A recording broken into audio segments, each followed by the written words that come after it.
For this That Was the Team That Was video, I've travelled back into the 1950s and to the starting 11 of the 1956-57 vintage. Remember, this is just about this season's starting 11, which in this era is almost universally judged by the most number of games played individually. There was no such thing as squad rotation back then, and certainly no subs were allowed.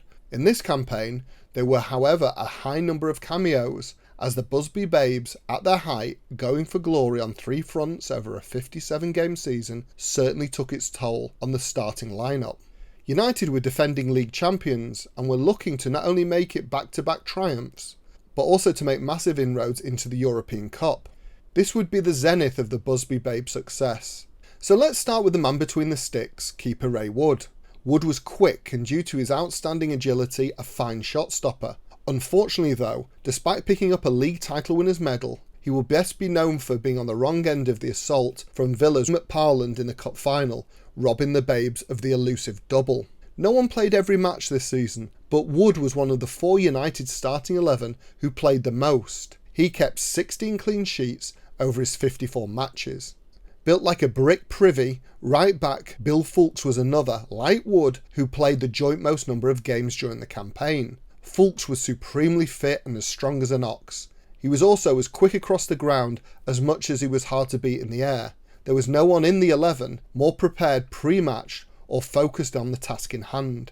Skipper Roger Byrne was at left back for both club and country. Apart from being a fine battler, tackler and inspirational skipper, Byrne was a pioneer, being one of the first, if not the first, attacking fullback. Like his skipper, Eddie Snakehips Colman missed just 6 matches this term.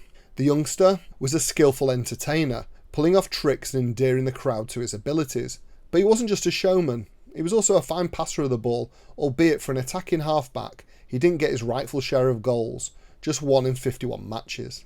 Yorkshireman Mark Jones turned out 40 times for the club at halfback. This was just the second campaign where he was an automatic choice. He was courageous, strong and excellent in the air. An old-fashioned centre-half, he battled with another Busby babe, Jackie Blanchflower, for that number 5 shirt, who wore it in the final as Mark missed out on the spectacle with an eye injury. The Colossus Duncan Edwards was 20 years old and already at the height of his powers during this treble-chasing season. He generally played at half-back, a menace to the opposition either defensively or marauding forward to get moves going. An integral part of the side, the England regular broke up the opposition play. That was his job, and he did it with supreme confidence and had a special aura that has engulfed few other players.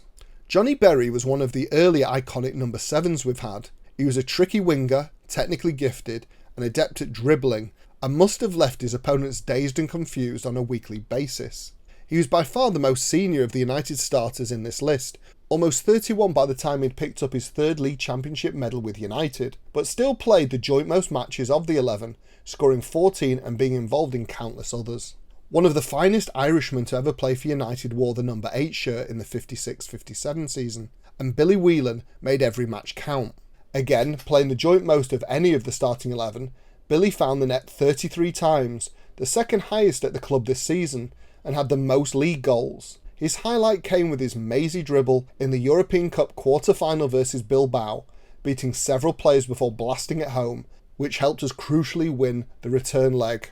The smiling executioner, 6-foot-tall Tommy Taylor, was a ruthless and incredible goal scorer, and in this season topped our scoring charts with 34 strikes in 45 appearances. Unparalleled in the air, he tirelessly committed to every United match. He was brave and could header the ball as powerfully as other professionals could kick it. He scored here in the cup final. He and the other Babes deserved more than a runners-up medal that day. Dennis Viollet was a legendary striking partner for his foil Tommy Taylor. Nippy in the box, feeding on the scraps that he could scavenge or were created for him by the big man, my fellow Manc had a terrific goals-to-games ratio. Only playing 39 matches during the campaign, Dennis had a lot of trouble keeping his place as Bobby Charlton started to become established. That said, his partnership with Taylor was a glorious one, as they scored a combined 60 goals. David Pegg had cemented his position as the first choice outside left during the season, playing 52 out of the 57 matches, scoring on 7 occasions. Just 21 when he picked up the second of his 2 league title winners' medals. Peggy was exceedingly quick and liked to trick and tease the opposing fullbacks before sending in a killer ball to Tommy Taylor. Here are a couple of honourable mentions that didn't quite make the first 11. Most of you will be shocked that Bobby Charlton didn't make this 11, but despite debuting for United in October 1956, he only managed 17 appearances for his very respectable 12 goals during the whole campaign. These games came mostly at the expense of Dennis Viollet in the first 11, including the cup final. Halfback Jackie Blanchflower made 16 appearances this term, including, like Bobby, the cup final, where he'd also deputise in goal for the badly injured Ray Wood. So that was the first 11 for That Was the Team That Was 1956-57. What are your memories of that season, and would you have made any changes? Please write in the comments below and like, share and subscribe. Thank you as always for your support.